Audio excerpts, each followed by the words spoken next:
십자가상의 7마디 말씀을 우리가 부활절 전까지 같이 쭉 살펴보고 있습니다. 오늘은 세 번째 시간으로 강도 행악자 중에 한 사람에게 네가 나와 함께 낙원에 있으리라 라고 하시는 이 말씀의 의미를 함께 살펴보도록 하겠습니다.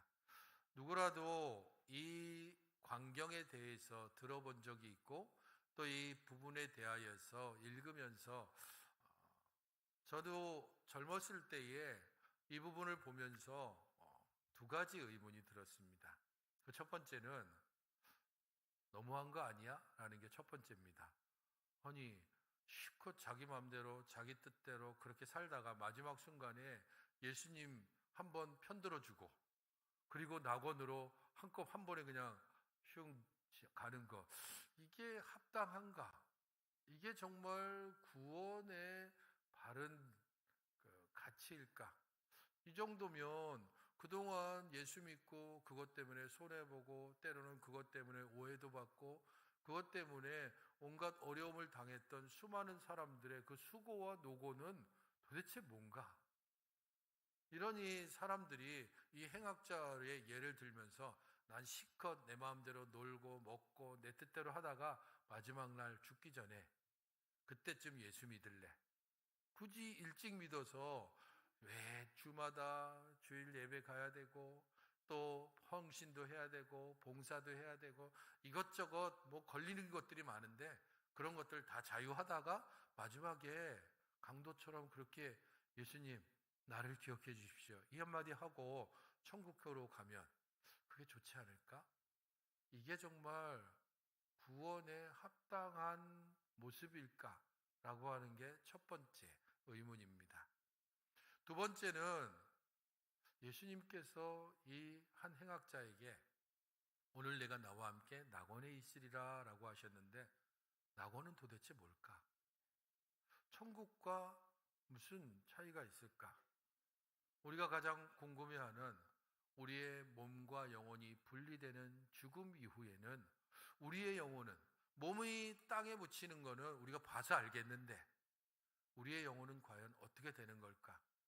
낙원에 있으리라라고 하셨는데 믿는 자들과 믿지 않는 자들의 죽음 이후에 대해서 궁금증을 가지게 하는 것입니다. 이 두 가지 부분에 대한 궁금증을 가지고 오늘 함께 말씀을 살펴보면 좋겠습니다.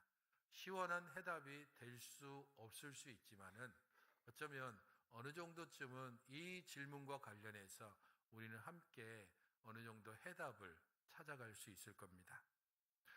이 말씀을 보기 전에 먼저 사진 하나를 보시고 우리가 함께 시작하면 좋겠습니다. 왜 저렇게 사진이 나오죠? 왼쪽에 있는 여러분 보시기에는 어느 쪽인지 모르겠네요. 오른쪽입니까? 왼쪽입니까? 백인이 나오시죠? 백인 여성이 나오죠. 요 사람은 버지니아 더라고 하는 여자입니다. 백인 여성이고 상류층 여성입니다. 미국 남부의 엘레바마 주에서 태어났고요. 특별히 매우 유복한 특권층 가정에서 태어났습니다. 어렸을 때부터 거의 공주급으로 그렇게 대우받고 교회를 다니고 믿음을 키우고 교회 안에서 봉사하고 그러면서 사교계에도 진출해서 자신의 특권을 충분히 누려왔습니다. 흑인과 백인 사이에 차별이 있는 것이 그게 당연하다고 생각했고 그렇게 살아가는 것이 하나님의 뜻이다라고 여겨왔던 여인이기도 합니다. 그랬던 이 버지니아 더가 한 사건을 접하면서 그의 생이 바뀝니다. 왼쪽이 오른쪽인가요? 예. 오른쪽에 있는 저 사진은 유명한 몽고메리 버스 보이콧 사건을 일으켰다. 물론 실제 그때의 바로 그 장면이 아니고 그때에 있었던 것을 재현한 사진입니다. 여기 앉아있는 흑인 여성은 로자 파크스라고 하는 여인이고 이 여인이 자신이 탄 그 정말 힘들게 일하다가 버스를 탔는데 원래 흑인이 앉는 칸과 백인이 앉는 칸이 따로 구분되어 있습니다. 흑인이 앉는 칸에 자리가 있어서 앉아 있었는데 그날따라 백인이 워낙 많이 타서 흑인이 앉아 있는 자리를 비켜주도록. 그러면 당연히 흑인은 자리에서 일어나서 자기 자리를 내줘야 됩니다. 그런데 자기 차례까지 오자 저 로자 파크스가 거부한 겁니다. 이 자리는 원래 내 자리다. 흑인이 앉게 돼 있는 자리다. 그런데 백인인 당신한테 내가 왜 양보해야 되느냐. 그렇게 버티다가 결국에는 경찰에 구금됐습니다. 이 소식을 듣고 버지니아 더가 자기 남편과 함께 경찰서로 가서 면회를 하고 그리고 구명운동을 펼칩니다. 남편은 변호사였고 그 구명운동의 결과로 남편은 변호사 면허가 박탈됐습니다. 그리고 이 버지니아 더는 남부 몽고메리의 백인 사회에서 완전히 따돌림을 당합니다. 이제까지 그녀가 누려왔던 모든 특권, 자신이 함께 교제했던 모든 교제권들이 완전히 끊겼습니다. 그런 모든 상황 가운데서도 흑인 인권을 위하여서 이 여인과 남편은 함께 노력했고 몽고메리 버스 보이콧 사건은 우리가 알고 있는 유명한 인물인 마틴 루터 킹 목사의 흑인 인권운동의 출발점으로 봅니다.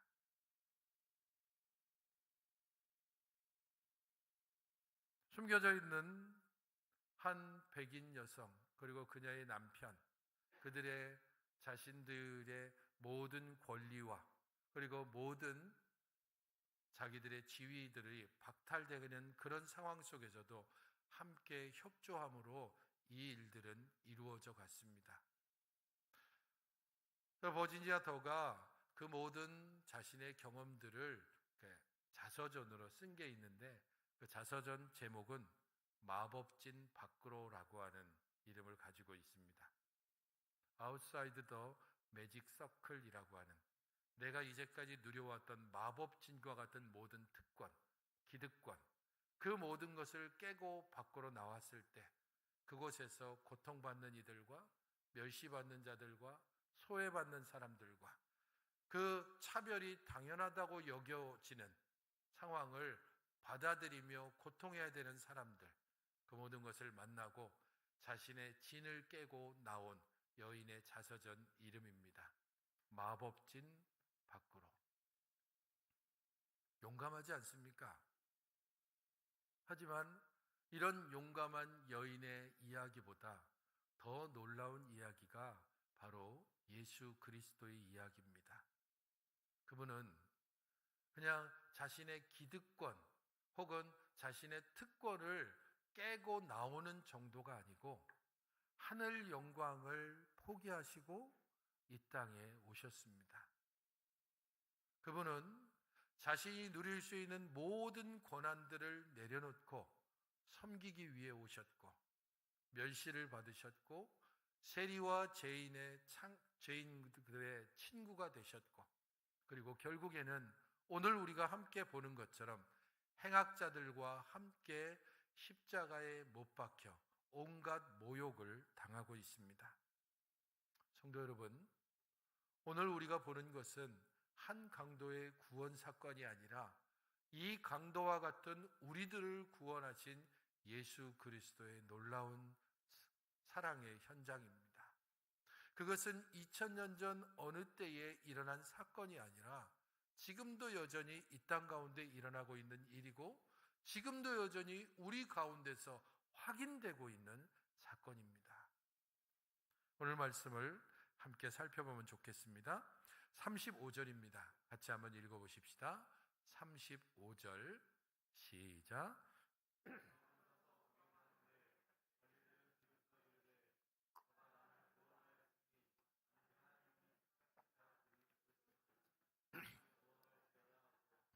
예수님 주변에 있는 사람들의 모습들이 여기에 나타나고 있습니다.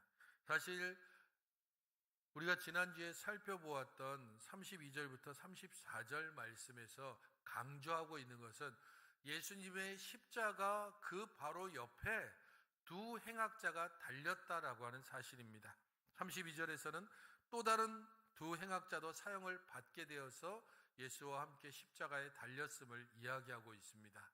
여기에 사용되고 있는 행악자라고 하는 단어는 생계형으로 강도짓을 하는 사람이 아니라 그 심성 자체가 패악하기 그지없어서 자신의 이익을 위해서 다른 사람들의 생명을 취하는 것을 너무도 당연하게 여기는, 그야말로 도덕적으로 윤리적으로 용서받을 수 없는 그런 악한 자를 가리키는 단어입니다. 그 행악자와 같이 예수님께서 취급되며 십자가에 달리고 있는 겁니다. 그렇게 행악자들로 취급받으며 십자가에 달려있는 예수님 주변에 있는 사람들을 35절부터 39절에 묘사를 하고 있는데, 먼저 백성들이 등장합니다. 백성들은 서서 구경했다라고 말하고 있습니다. 방관자로, 어찌 보면 멀찍이 떨어져서 그 다음엔 무슨 일이 일어날지 호기심을 가지고 예수님을 보고 있는 겁니다. 예수님과 자신과는 전혀 상관없는 것처럼, 그는 당연히 행악자로서 십자가에 달려야 되고 나는 어느 정도 의로움이 있어서 저 십자가를 구경하는 위치에 서 있는 것으로 백성을 묘사하고 있습니다. 두 번째 등장하는 사람들은 관리들입니다. 관리들은 비웃으면서 이렇게 이야기합니다. 저가 남을 구원하였으니 만일 하나님이 택하신 자 그리스도이면 자신도 구원할지어다. 하나님이 선택한 자라면 당연히 하나님께서 구원해 주시지 않겠냐. 하나님의 구원이 지금 이루어지지 않는 것을 보니까 너는 그리스도가 아니다. 너는 이제까지 스스로를 그리스도라고 얘기한 모든 것이 다 거짓이다라고 비웃으며 말하고 있습니다. 시편 22편에 이 부분을 묘사하면서 입을 삐죽거린다라고 묘사하고 있습니다. 입을 삐죽삐죽거리면서 온갖 몸으로 할 수 있는, 그리고 말로 할 수 있는 비웃음을 다 쏟아내면서 네가 정말로 하나님이 택하신 자면, 그리스도면 너를 구원하라라고 말하고 있습니다. 관리들입니다. 세 번째 부류는 군인입니다. 36절에 군인들도 희롱하면서 나와 신포도를 주며 이르되 네가 만일 유대인의 왕이면 내가 너를 구원하라라고 말하고 있습니다. 싸구려 포도주로 예수님을 희롱하면서 아무 대접할 가치도 없다고 예수님을 행악자와 동일하게 취급하고 있는 군인들입니다. 그들은 예수님의 머리 위에 써 있는 유대인의 왕이라고 하는 패를 예수님을 희롱하는 도구로 써놨습니다.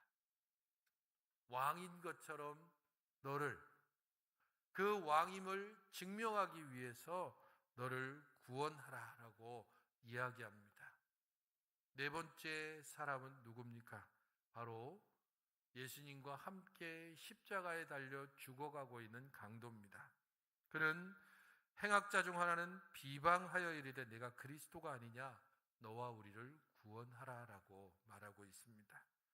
자신도 구원 못하는 자가 어떻게 사람을 구원할 수 있다는 말이냐, 너도 죽어가고 나도 죽어가지 않느냐, 너도 구원하고 나도 구원하라라고 그렇게 행악자가 예수님을 향해서 비방하며 하나님을 온통 모독하고 있습니다. 네가 그리스도가 아니냐, 네가 정말로 그리스도라면, 네가 정말로 그리스도임을 입증하기 위해서 너도 구원하고 나도 구원해야 된다라고 같은 행악자로 예수님을 생각하면서 비방하여 말하고 있습니다.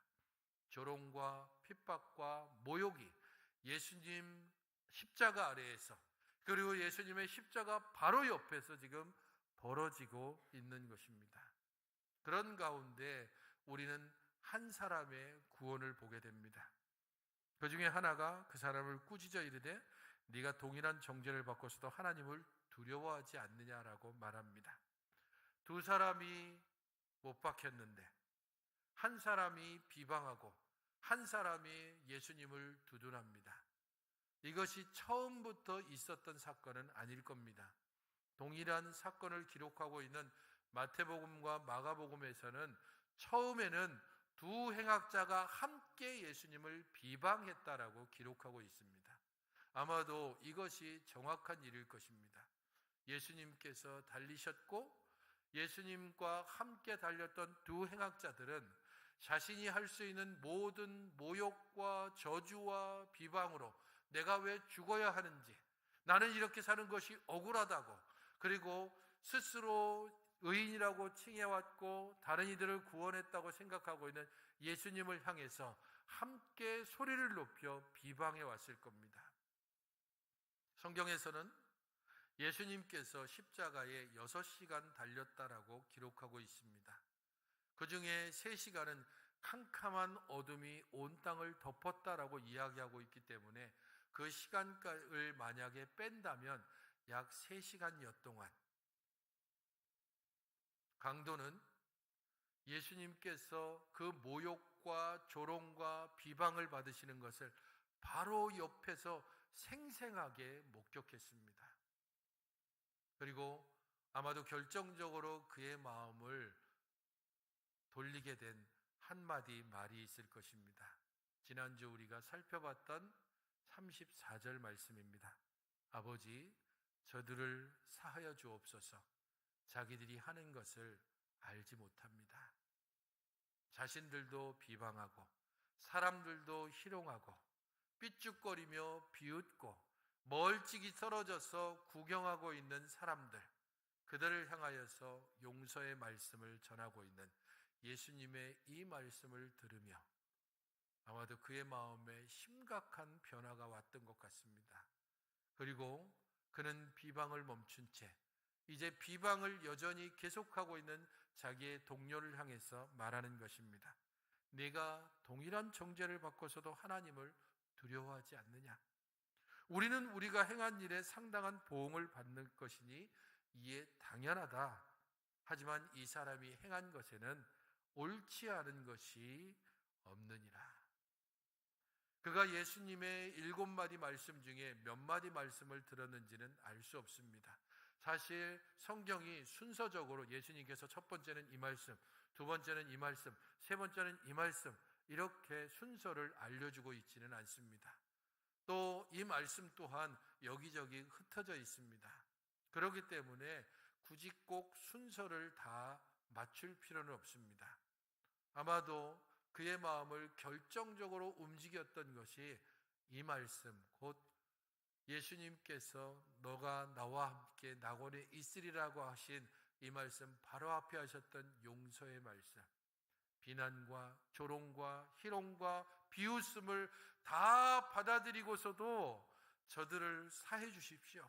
저들이 지금 무엇을 하는지 알지 못합니다라고 하는 예수님의 그 용서의 말씀을 듣는 순간 나도 용서받을 수 있지 않을까? 나의 이 죄는 도저히 용서받지 못해서 나는 지금 이 십자가에 죽어가고 있는데, 그런데 저분이라면 나를 그래도 용서할 수 있지 않을까? 저분이 나의 죄를 사하고 내가 저분께서 말씀하셨던 바로 그 하나님의 나라에 혹시라도 들어갈 수 있는 가능성이 있지 않을까라고 하는 그런 마음으로 여전히 비방을 일삼는 그의 동료를 향해서 우리는 죽는 게 당연하다. 하지만 저분에게서 네가 나와 함께 목격했듯이 옳지 않은 것이 있느냐? 그가 우리처럼 조롱했느냐? 비방했느냐? 저주를 퍼부었느냐? 그렇지 않다. 용서하고 모든 것을 맡기고 모든 것을 하나님께 의탁하는 그분을 볼 때에 그는 이렇게 고백할 수밖에 없습니다. 나는 죄인입니다. 그리고 연이어 이렇게 고백합니다. 예수여, 당신의 나라에 임하실 때에 나를 기억하소서. 모든 사람들은 그리스도의 그 놀라운 은혜 앞에 두 가지를 고백할 수밖에 없습니다. 나는 죄인입니다. 주님, 나를 용서하여 주시옵소서. 나의 죄됨을 인하여서 십자가에서 함께 죽어가고 있는 예수님의 곁에 있던 한 사람, 그의 고백은 바로 우리들의 고백입니다. 그리스도의 십자가의 죽으심이 바로 우리들의 죽음이 되고, 그리스도의 부활의 영광이 우리의 영광이 된다는 것은 바로 이 한 강도의 구원이 흔히 사람들이 이야기하는 것처럼 땡 잡았다, 로또 당첨됐네, 야 마지막 순간에 이렇게 해도 되는구나 라고 하는 예시를 주는 것이 아니라, 그가 구원받기까지 그리스도께서 어떻게 고난과 고통을 당했는지를 우리로 하여금 다시 한번 기억하게 하는 것입니다. 어떻게 그가 하늘 영광을 버리고 이 땅에 오셨는지, 세리와 죄인들의 친구가 되어서 갈릴리로부터 예루살렘에 이르기까지 유대 온 동네와 사마리아와 강 건너 요단까지 예수님께서 온 마을과 온 지역을 다니시면서 병든 자를 고치시고 자신에게 몰려드는 모든 사람들에게 일일이 안수하시면서 그들을 치유하시고 그들을 애통해 하시고 그들을 불쌍히 여기시고 마지막에는 그들을 위하여서 온갖 모욕과 고난과 수치를 다 당하시면서 지금 십자가에 달려 돌아가시고 있습니다. 바로 그 순간에도 자신을 모욕하는 자들의 죄를 용서해 달라고 하나님께 기도하며 조심스럽게 자신의 죄를 고백하며 나를 기억해 달라고 하는 바로 그 강도를 향하여 오늘 내가 나와 함께 낙원에 있을 것이다 라고 말씀하십니다. 그러므로 성도 여러분, 우리는 바로 이 말씀을 기억해야 할 것입니다. 에베소서 2장 8절 말씀입니다.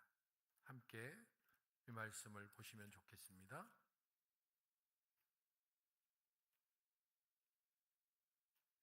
에베소서 2장 8절 같이 한번 읽어보시겠습니까? 시작.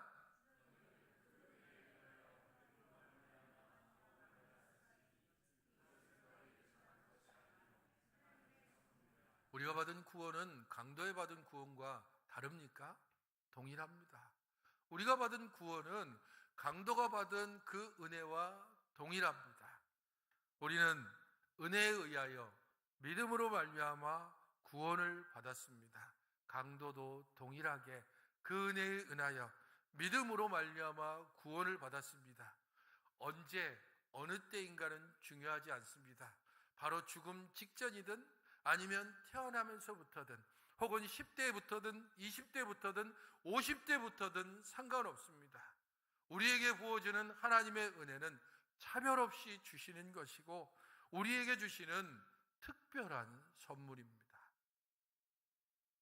그러므로 그의 구원을 이상히 여길 이유가 없습니다. 선물을 주시는 것은 주께서 갈릴리 해변을 다닐 때이든지 십자가에 달려 돌아가시는 바로 그 순간에서든지 동일하게 주어지기 때문입니다. 그러므로 성도 여러분, 우리는 하나님의 선물을 받은 자로서 강도처럼 주께서 주의 나라 임하실 때 나를 기억해 주십시오라고 하는 겸손함을 가져야 합니다.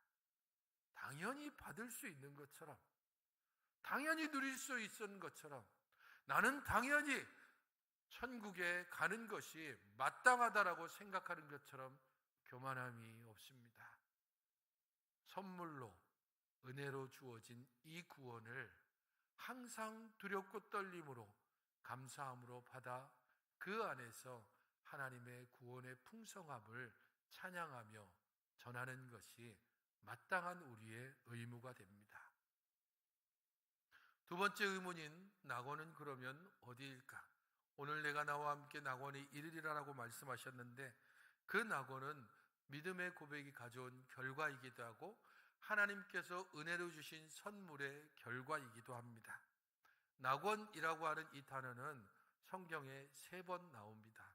오늘 본문인 누가복음에서, 고린도후서 12장 4절에서, 요한계시록 2장 7절 세 군데에서 나옵니다.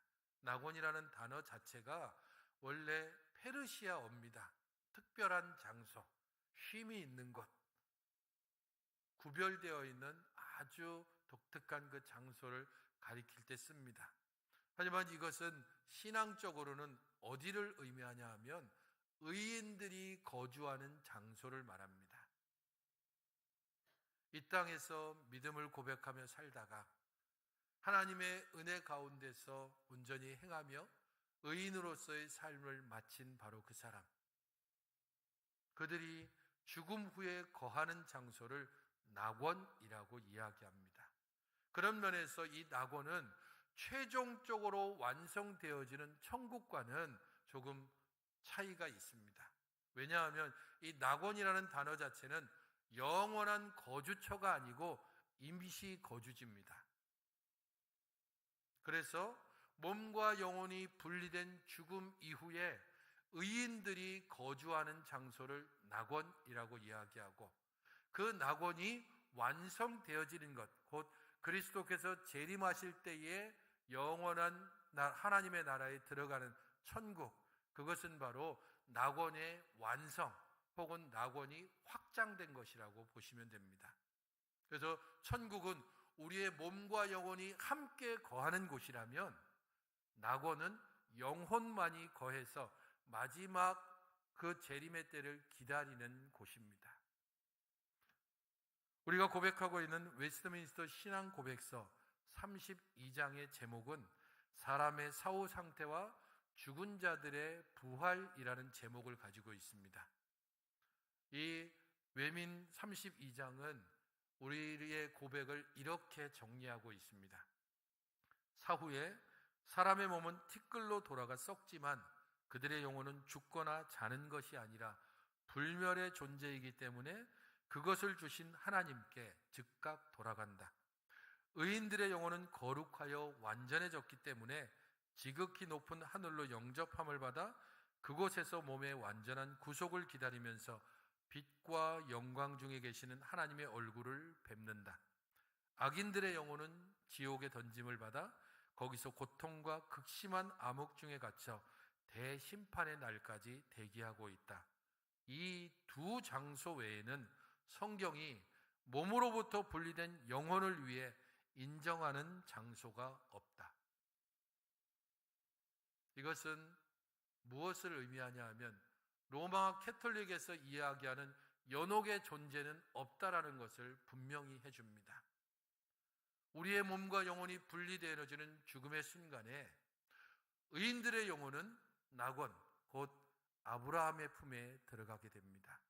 예수님께서 부자와 나사로 비유해서 이 부분들을 아주 실감나게 우리에게 알려주셨습니다.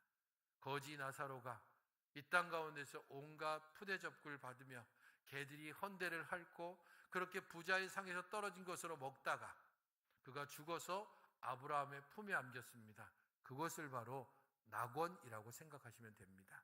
의인들이 함께 거주하는, 영혼이 거주하는 장소. 그에 반해서 부자도 죽었는데 그는 지옥불 가운데서 아브라함의 품에 있는 나사로를 보며 그렇게 간청합니다. 제발 저 나사로를 시켜서 나에게 물 한 방울만 좀 떨어뜨리게 해주십시오. 그때에 너와 나 사이는 갈 수 없다. 큰 구렁이 있어서.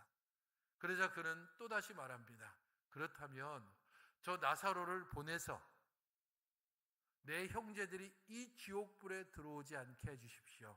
바로 그 고통스러운 장소, 그것이 바로 지옥입니다. 의인의 영혼은 낙원에 들어가서 마지막 심판의 때 우리들의 영원한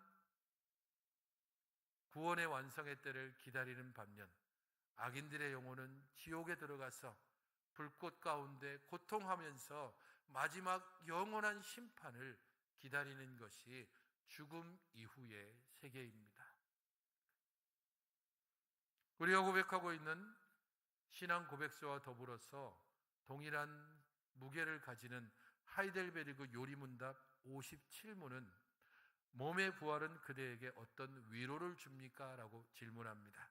그리고 이 질문에 대해서 이 생명이 끝나면 나의 영혼이 즉시 머리이신 그리스도께로 올려질 것이요 또한 이 나의 몸도 그리스도의 능력으로 살리심을 받아 다시금 나의 영혼과 결합되어 그리스도의 영광된 몸처럼 될 것입니다.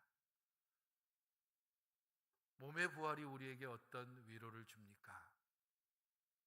우리의 죽음 때에 우리의 영혼은 즉각적으로 나의 두신 주인 되신 그리스도와 함께 거하는, 예수님의 비유로 치면 아브라함의 품에 거하게 됩니다. 그리고 우리들의 몸과 결합되어 영원한 영광중에 들어갈 그날을 기다리게 됩니다. 하지만 악인들은 고통 중에 마지막 심판을 기다리고 있습니다. 예수님께서 이 강도를 향하여 오늘 내가 나와 함께 낙원에 있으리라고 하신 약속은 바로 그것입니다. 이 땅에서 너는 행악자로, 강도로, 파렴치한 자로, 죄인으로 죽임을 당하지만 네가 정말로 나를 주로 고백하며 너의 죄됨을 고백하고 하나님의 은혜로 말미암아 믿음을 얻었다면 너는 나와 함께 낙원에 있게 될 것이다. 이 땅에서 죄인으로 죽으나 의인으로 낙원에 함께 거하며 마지막 구원의 날들을 기다리게 될 것이다. 그것이 우리의 소망이고, 그것이 여전히 죄 가운데 있지만 하나님께서 우리를 의롭다고 칭하시고 바로 그 칭으로 인하여서 믿음을 고백하며 사는 우리들의 소망입니다. 이사야 9장 6절 7절 말씀은 바로 이렇게 우리에게 하나님의 구원의 은혜를 전하고 있습니다. 이는 한 나귀가 우리에게 낳고 한 아들을 우리에게 주신 바 되었는데 그의 어깨에는 정사를 메었고 그의 이름은 기묘자라 모사라 전능하신 하나님이시라 영존하시는 아버지라 평강의 왕이라 할 것임이라. 그 정서와 평강에 더함이 무궁하며 또 다윗의 왕자 그의 나라에 군림하여 그 나라를 굳게 세우고 지금 이후로 영원히 정의와 공의로 그것을 보존하실 것이라. 마지막 말씀 같이 읽어보시겠습니까? 시작. 만군의 여호와의 열심히 이를 이루시리라. 만군의 여호와의 열심히 이를 이루십니다. 그리스도께서 오셨고 그가 죽으셨고 그가 부활하셨고 승천하셨습니다. 우리는 마지막 재림의 때를 기다리며 먼저 낙원에 들어가는 자들도 있을 것이고 주의 재림을 혹시라도 보는 그런 은혜를 누릴 수도 있을 것입니다. 우리는 바로 그 소망으로 한편 강도에게 하셨던 이 말씀을 붙들며 살아가야 합니다. 오늘 내가 나와 함께 낙원에 있으리라. 바로 그 소망이 이 땅의 괴로움 가운데서도 끝까지 믿음을 붙잡고 하나님의 열심을 바라보며 믿음 가운데 살아가게 하는 것입니다. 바로 그 믿음의 고백으로 우리 함께 이 성찬을 받으며 하나님의 은혜를 다시금 누리시기를 바랍니다. 기도하겠습니다. 주 하나님, 저희들에게 주의 은혜의 풍성함을 날마다 더하셔서 주를 알고 주를 고백하고 주 안에서 참 소망을 따라 행하게 하여 주시옵소서. 저희들의 일생이 주의 손에 있사오니 우리 주님으로 말미암아 누리는 이 구원의 은혜가 우리에게 주어졌음을 날마다 감사하며 주께로 겸손히 믿음의 고백을 따라 살아가게 하여 주시옵소서. 예수님의 이름으로 기도하옵나이다. 아멘. 함께 찬송가 216장 함께 찬양하겠습니다.